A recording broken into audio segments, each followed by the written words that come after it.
Well, morning guys. I'm gonna go up Clougha Pike today, and if all goes well I'm going to push on towards Fell and then a final push towards Stone. Well, that's the plan anyway. Let's see how it pans out. I'm starting the walk at the bottom of Clougha Pike along Rig Lane, so I'll put the coordinates and where I start, details at the bottom underneath.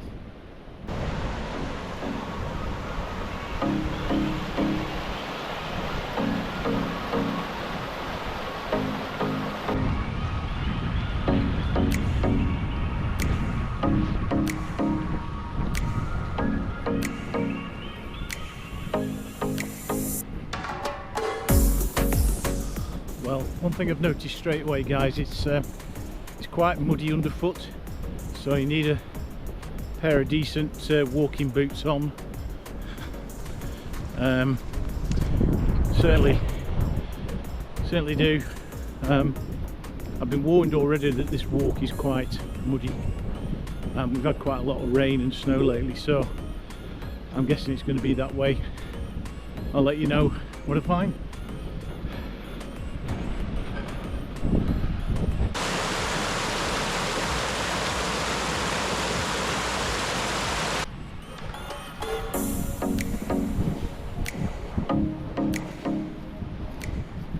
I've made a mistake straight away. Looking at the All Trails map, and there's a signpost at the bottom of the walk here. It sort of points you through a gate like the one behind me by the side of the road. You cross this field going uphill, but I'm guessing there's a track just at the side of where the footpath is, and I'm guessing I could have just come straight up that, but it's a bit misleading. I'm going to take a left, and as you can see there's a little gate that will take me back onto that road. Now unfortunately this gate was locked, so I had to shin over the wall. I'm going to go through this gate here, which looks like it takes you up onto the track.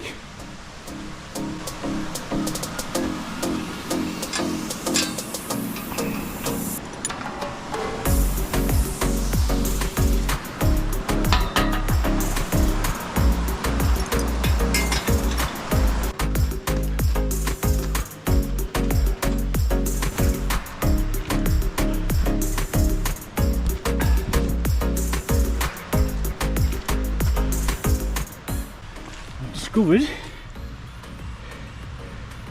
squiddly diddly. That'll do for me. Just need to find a few more of those.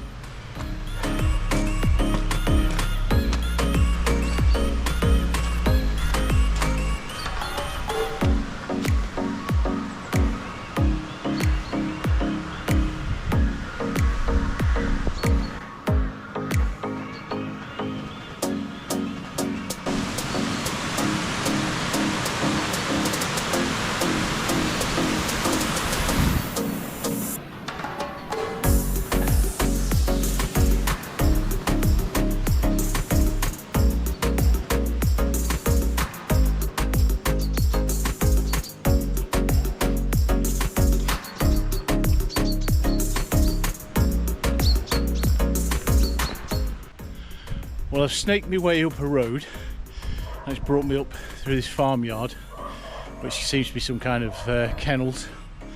It feels like you're not supposed to be doing it, but on all trails this is the way it brings you, so I'm just going to plod on. I've passed it now, so we'll see what happens. Bring you guys back later. Well, I'm just approaching a gate which is just past the farmyard. There's a reassuring sign of the yellow marker saying footpath, so a huge sigh of relief.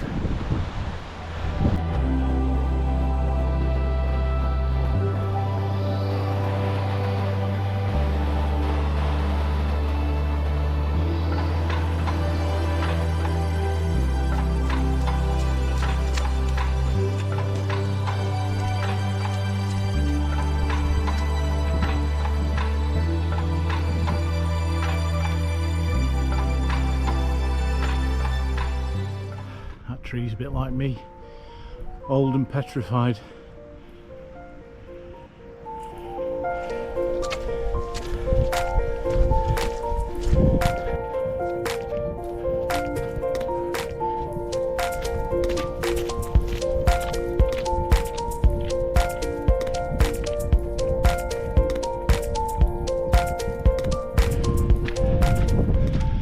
Yeah, it really is quite boggy underfoot, guys.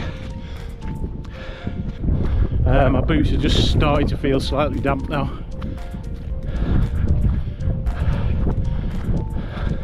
Like me, our boots are quite old and they've got quite a few miles in, so next week I'm probably going to go out and buy myself another pair.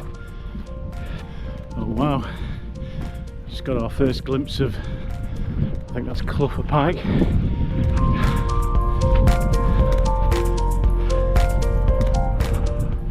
It looks like we take the left gate and skirt closely to the side of this brook.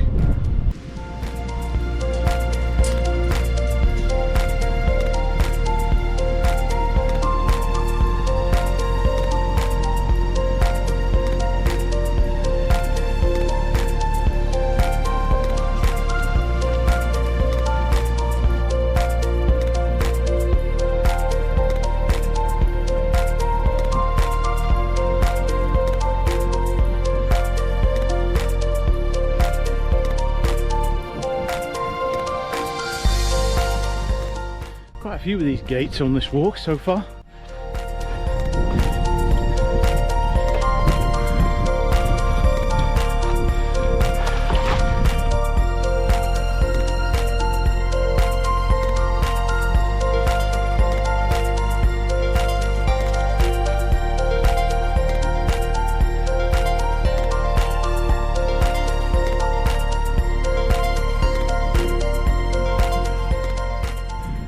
And we're just approaching yet another gate.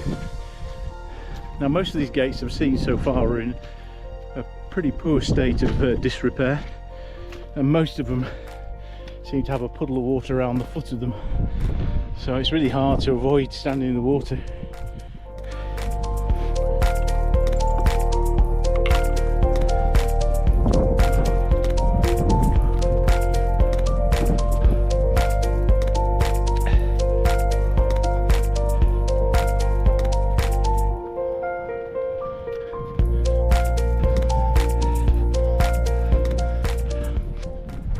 Now just up ahead, guys, we cross over Roton Brook as we start our final ascent towards Clougha Pike.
Guys, I'm just approaching the summit of Clougha Pike.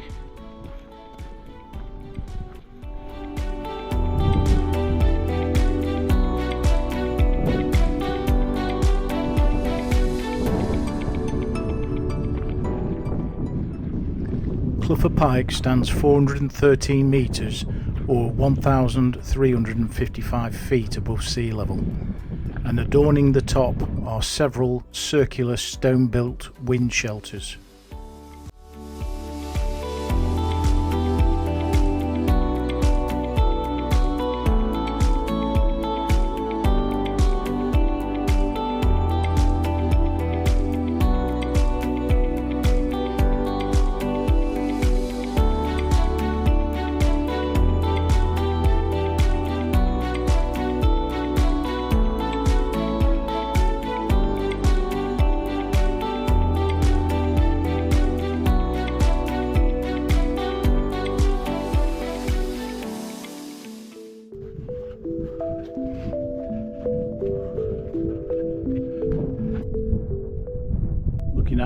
eastwards towards Fell.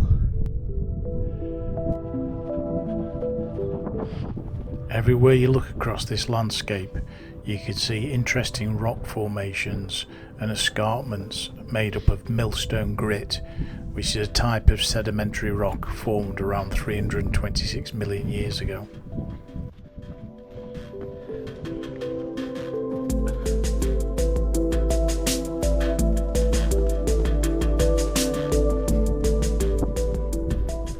Now the landscape seems to have completely changed. It's gone very rocky now, very rugged, as we move on towards our next summit, which is Fell.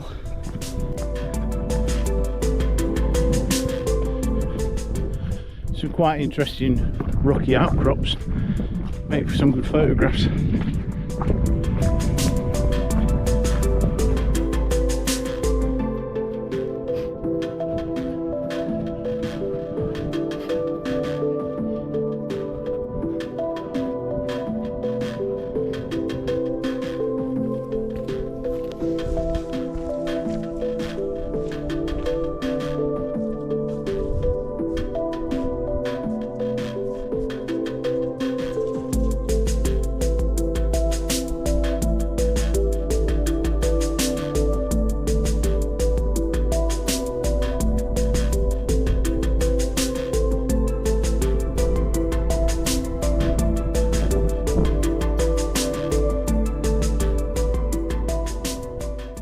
I pause at this point to have a look at the old Ordnance Survey marker stone. This is where a measurement was taken to calculate the height above sea level.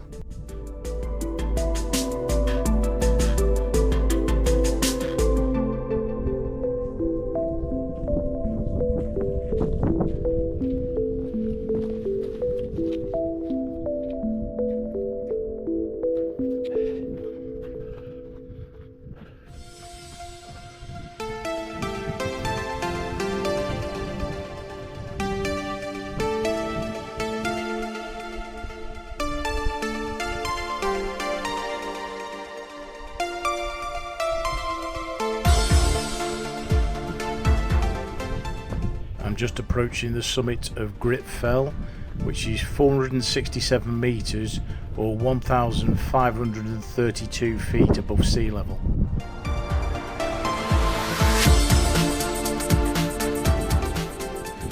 Well guys, made it to the top of Fell. Fairly easy compared to Clougha Pike. It was just like a slow meander across the tops to get here from Clougha Pike. But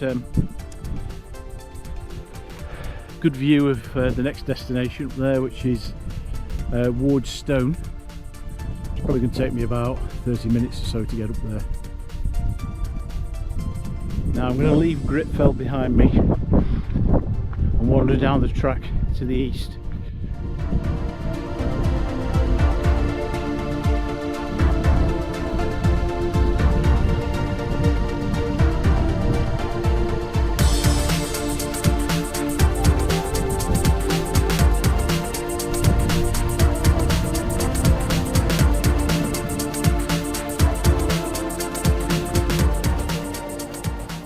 These are known as grouse butts. There's several of them across the heathland here. They're basically firing positions for game bird hunters.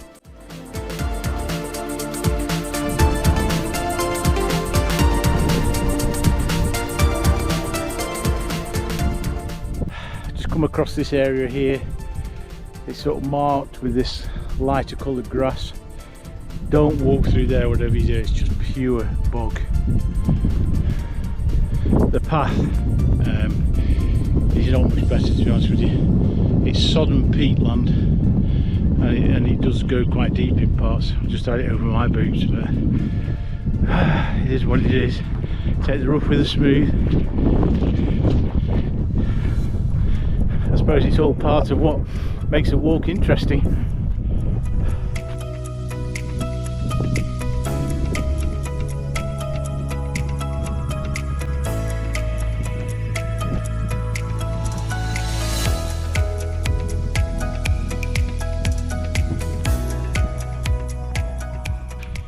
The path is bit hit and miss. There's quite a lot of places where you just can't see it, you tend to lose it. Just got to try and pick it up again.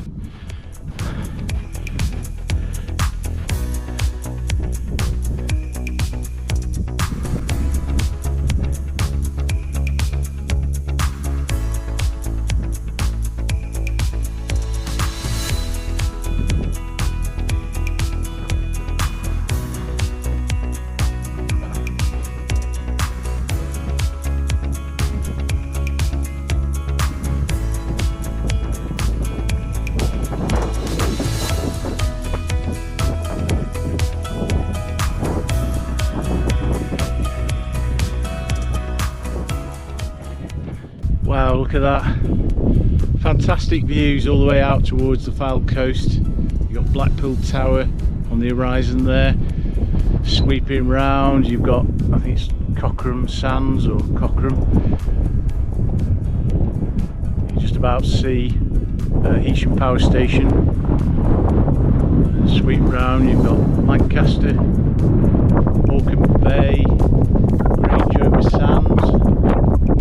In the background you can just about see the hills of the Lake District.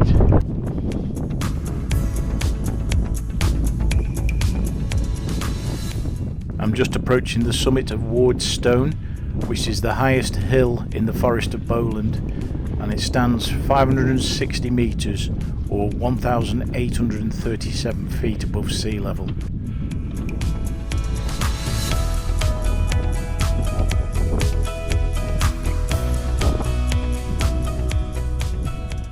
Well guys, made it to the top of Wardstone. I have to say I found it quite challenging. Walking through all that boggy heathland sort of took it out of me, but I made it. As always, if you guys have a go at these walks, let me know what you think about them. Please leave a comment. I think that's the Wardstone. I'm going to go over and have a look at it, just so I can sail into it.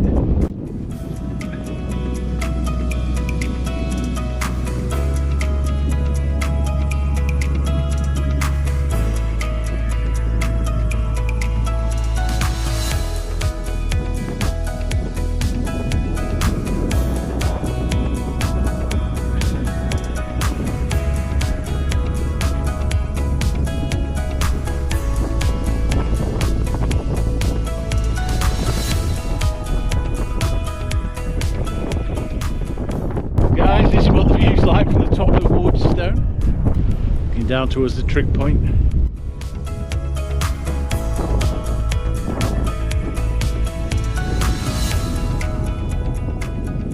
Got to be careful here, it's quite breezy.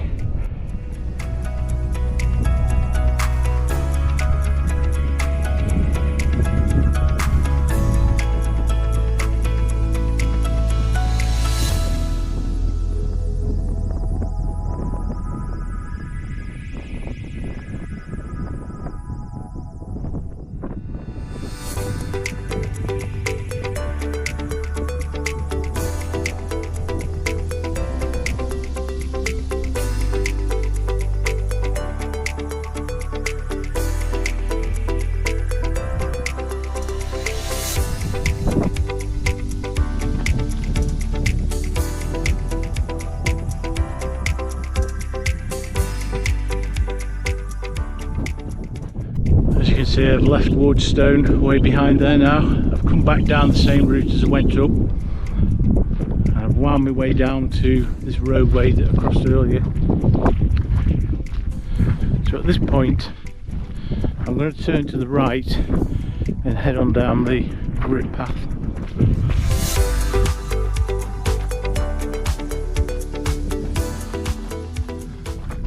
Pretty sure that's all the Yorkshire Three Peaks over there that I can see. So on the right hand side I think that's Penny Ghent, and in the middle we've got Ingleborough, and then to the left of that I'm pretty sure that's Whernside. At this point I'm going to veer off the track. I'm going to go up and have a look at what these stone things are here on the horizon.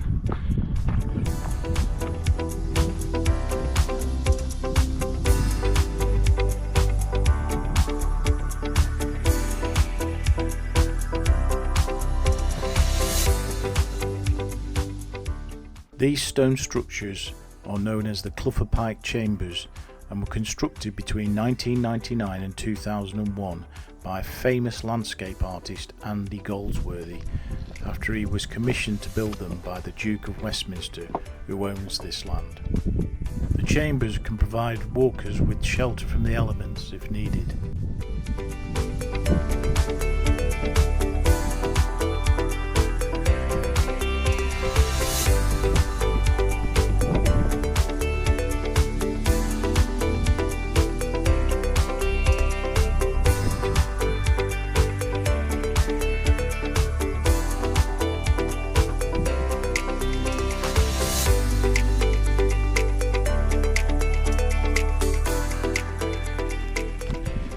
It seems to have warmed up quite a bit since I first set off this morning. It's made quite a pleasant afternoon.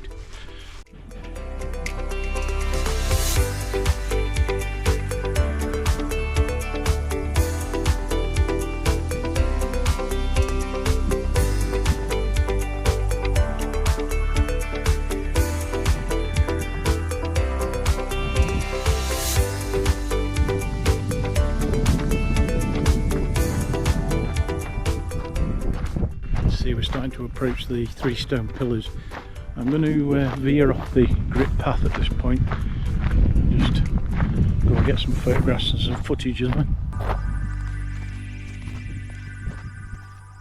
These stone pillars overlooking Cairns are known as the 3 Men of Clougha.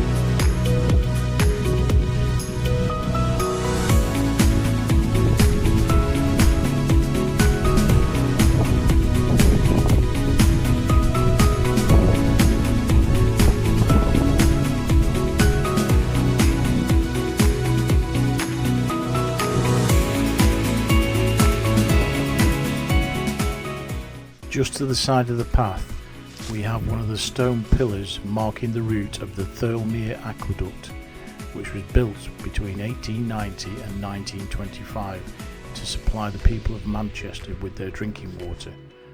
The aqueduct runs directly under this area before heading south towards Nickinook.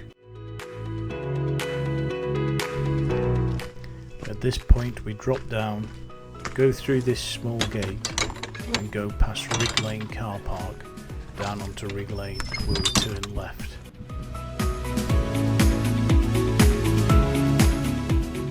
Now we've walked just over 10 miles and it's taken around 6 hours to complete. Well, that's it guys, hope you've enjoyed this walk. We're coming up on where we started this morning. Don't forget to hit the like and subscribe buttons and join me soon for another adventure. Bye for now.